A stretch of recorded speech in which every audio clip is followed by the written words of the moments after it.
is Bob Larivee.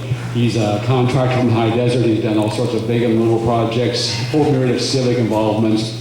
What I want to say about this is, prior to meeting with him with the Redlands Tea Party cabinet, considering who, if anyone, we're going to recommend for Senate in this campaign, I had not regarded, Bob's a wonderful guy, great patriot, but I hadn't regarded him as a serious candidate with any prospects of prevailing or even getting into the second round in a statewide race. But having listened to Jeff Sondheim at the Redlands Republican Women, and we had Tom Delvacaro here, we talked to him, Bob had the most coherent, cogent plan about how he's going to make it into the second round of any of those candidates.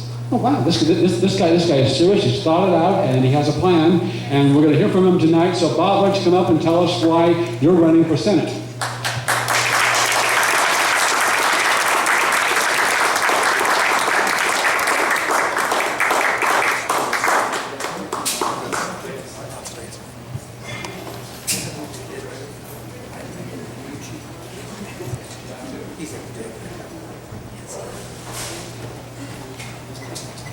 Just to reiterate, isn't technology wonderful?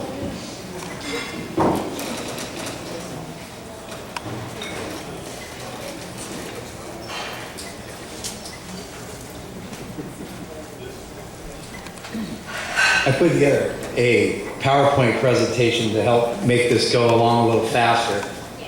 I have a background as a pastor, and if you know anything about pastors, you give them a microphone, they'll talk forever. I'm going to let him set the alarm. So, anyways, I'm Bob Larivee. I'm your candidate for United States Senate. A little bit about me. I'm a minister, family man. We got to stick my son-in-law up there in the corner. He's too busy taking a family picture.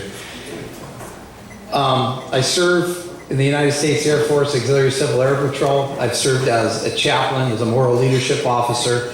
I sit on the board of directors of the High Desert Homeless Shelter, where we've effectively have helped the homeless in the high desert.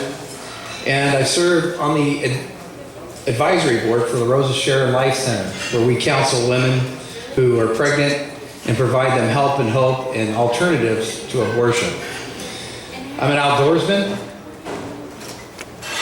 businessman. We have one of our projects here that was a Better Homes and Garden winner. We have another one that was in Australia, where I was a contributing designer. I was contributing designer on the Oklahoma Conference Center. And I do a lot of custom homes. So I'm very used to handling large budgets and getting projects completed under budget or at budget and on time. I'm a patriot. Of course, I'm a member of the Lake Arrowhead Tea Party. 1979, I was growing up and I had an American dream. So I entrusted that American dream by casting my first vote for this gentleman, Ronald Reagan. I believe in individual freedom. I believe that the highest level of government is the government of self, and to govern oneself with the highest level of integrity and moral standards. I believe in financial freedom. And as John F. Kennedy said, every dollar released from taxation that is spared or invested will help create a new job and a new salary. I also believe in freedom from debt.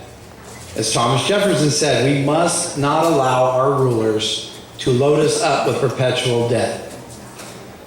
As well, I believe in freedom secured, that I believe peace through strength is the answer. I believe that a nation that cannot control its borders is not a nation, just as Ronald Reagan said. The first issue I'd like to talk about a little bit is immigration, illegal immigration. It has nothing to do with being a Mexican citizen or Hispanic. What it has to do with is being in the United States illegally. And it's a national security issue. December 2nd, 2015 proved that. And it will never be resolved. It's a circulatory issue that comes up every generation, and it will never be resolved until we do one thing, and that is secure our borders. So the Larivee plan. We need to immediately secure our borders. We can do that quickly, we can do that inexpensively, and we can do that efficiently. This is a little bit of what I imagine. This is what's at Israel's border. If Israel can do it and remain as safe as they can, then so can the United States. This is what it looks like in real life in Israel. But why can't we do that in the United States? Well, actually, we started to with the 2006 Safe Fence Act, and here it is in El Paso, where studies have showed that they've had very little border penetration at all in this area.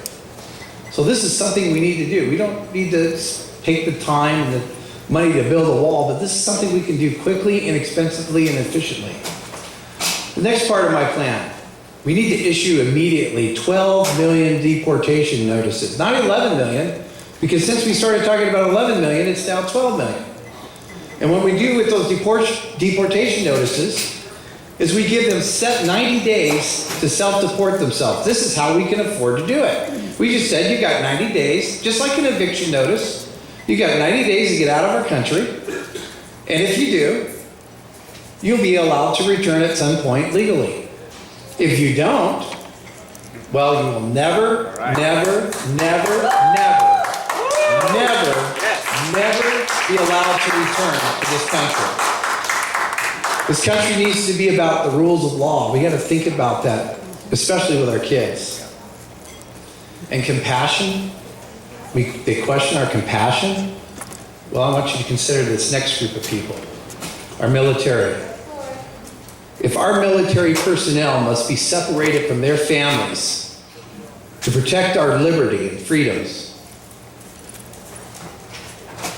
and some of them have paid the ultimate separation, then a few million illegal aliens can leave their families behind or take them with them.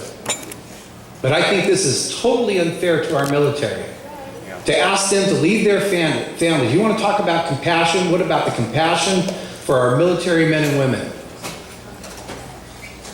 Illegal immigration, folks, it's a national security issue.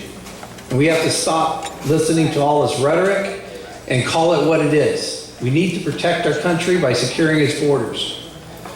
Speaking of national security, of course, we need to immediately secure the border. We need a National Right to Carry Act. The National Right to Carry Act, which issues a federal gun license that's good in any state. Why? Because one of the responsibilities of the federal government is to protect our rights from being infringed by local and state governments. And we all know California infringes on our Second Amendment rights more than any other state. Also, why is it we penalizing law-abiding citizens by taking away their ability to have a gun? We, again, need more tougher penalties for those who commit crimes using a gun. It's common sense. We need a National Militia Act, also part of the Second Amendment.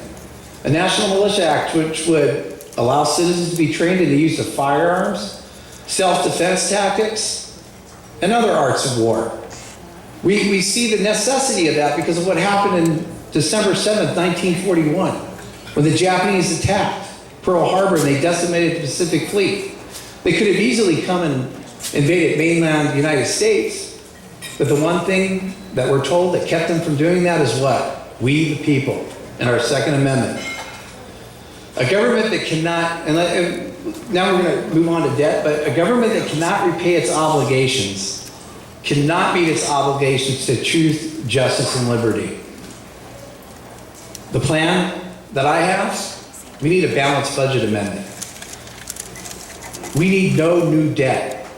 I'm proud to say that not only am I one of several United States Senate candidates that have signed a no new tax pledge, I'm the only U.S. Senate candidate in California that I know of that signed a no new debt pledge. We need to get government control. We need to get government spending under control. For example, the millions of dollars being spent on euthanizing and sterilizing wild horses and burros. I mean, can we use that money somewhere else? And we need a national savings plan. You know, we need to stop spending money before we have it. We can't increase budget for certain departments if the money's not there. We need to have savings plans to put money away for a rainy day. What did I do, Greg? Oh, there we go. If we are truly to be a government of, by, and for the people, we need to see government reflect the fiscal practices of everyday Americans. Taxes, folks. Income tax is a tax on the American dream. The hard workers. Increasing taxes on the American dream will become an American nightmare. I mean, isn't that, after all, what our country was started on, the Tea Party, over a 3% tax? And now we have 30% tax? While I support fair tax and flat tax, many of these tax plans require the repeal of the 16th Amendment, a 2/3 vote of Congress, and there is none. There is not a majority in the Senate, and the best chance we have of getting one is in 2018. So Americans need help now, not years from now. So I will support Trump tax cuts and mechanisms that will help Americans starting in 2017. I will also support legislation that eliminates taxes for seniors on fixed incomes below a certain amount, eliminate taxes for those who have served more than 20 years in the military or been injured in combat, and also eliminate taxes and fees on your primary residence, which I feel is a violation of the Fourth Amendment, because it gives government the opportunity to seize your property. My tax plan, you earn it, you keep it. Now, whether I said it first or Ron Paul, I don't know, but I'm going to give Senator Paul the credit for that one. They say two things are certain: death and taxes. Well, there's a third: revolt over taxes to the point of death. Now, for our veterans, it should not take a candidate with military service to hold in esteem or protect the rights of those who put on the line their lives in military service. It should take a candidate that is solely a committed patriot. So my plans for veterans, what I want to do for them is health care on demand.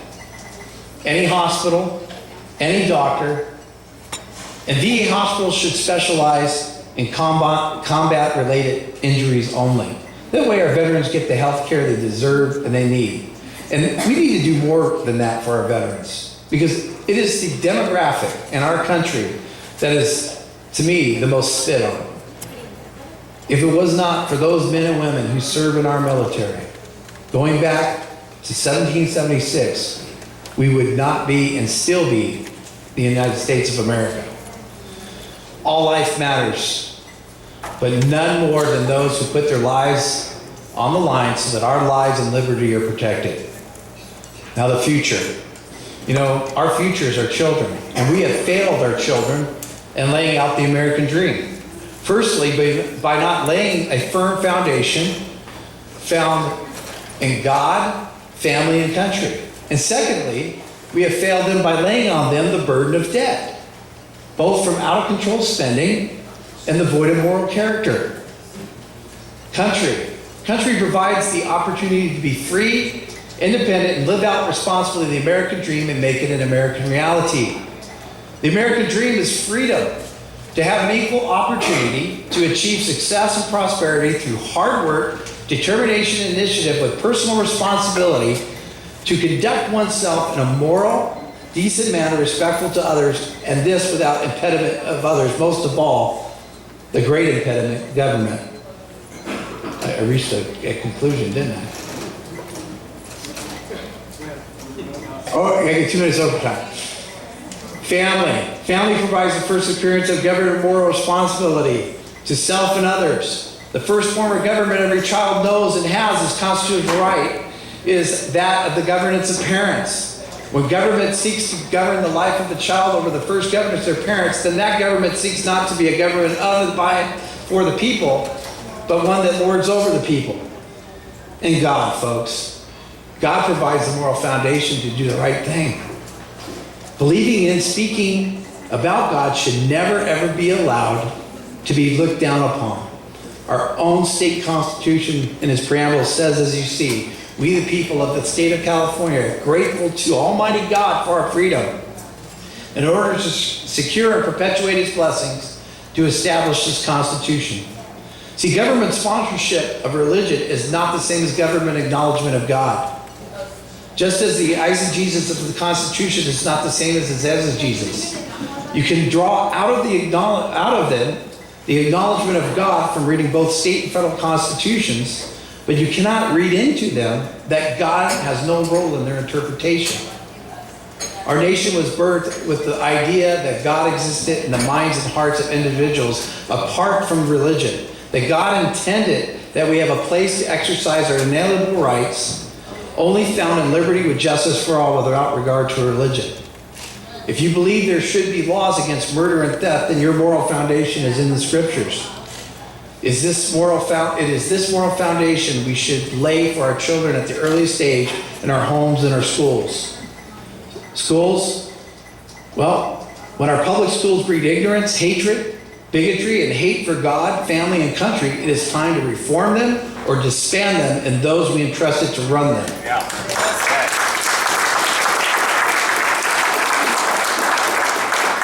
And in honor of our next speaker, if you make education about equity, then it is not about excellence, because we are not all the same educationally. Some of us read very well, way beyond our years. Others of us do math really poorly, way below our years, and some of us aren't the greatest public speakers. Equity in education is what Common Core is all about. Common Core is the Obamacare of education, and therefore could be called Obama Ed or Obama Core. The key word in Common Core is common. To defeat Common Core, we can start by doing what is uncommon. Opt your child out of using electronic devices that record their opinions, thoughts, or answers. Make sure your child knows alternate ways to arrive at a math answer. Enroll your high schooler into junior college. We can take back our schools by voting conservative parents to school boards. One thing I've done was uncover this: due process violations in one of our junior colleges. Folks, we're in trouble. And we need to be the eyes and ears of the people, because those we put in charge are ignoring us. The missing issue, integrity, is what I want to close with.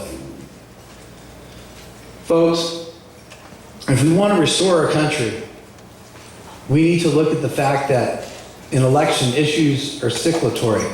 But this is the one issue that I have never seen risen to public prominence, that of integrity. So I offer myself, having been nurtured and espoused in the Boy Scouts of America, as a minister, as a member of the United States Air Force Auxiliary Civil Patrol, as a moral leadership officer, and a chaplain, to your service as your next United States Senator. Thank you.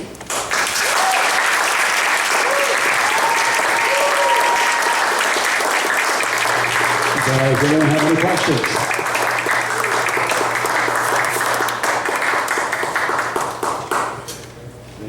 There seem to be no questions. I'll just give you one. In 30 seconds or 1 minute at most, how are you, Bob Larivee, who has never held office in High Desert, going to make it to the second round in the statewide senatorial race?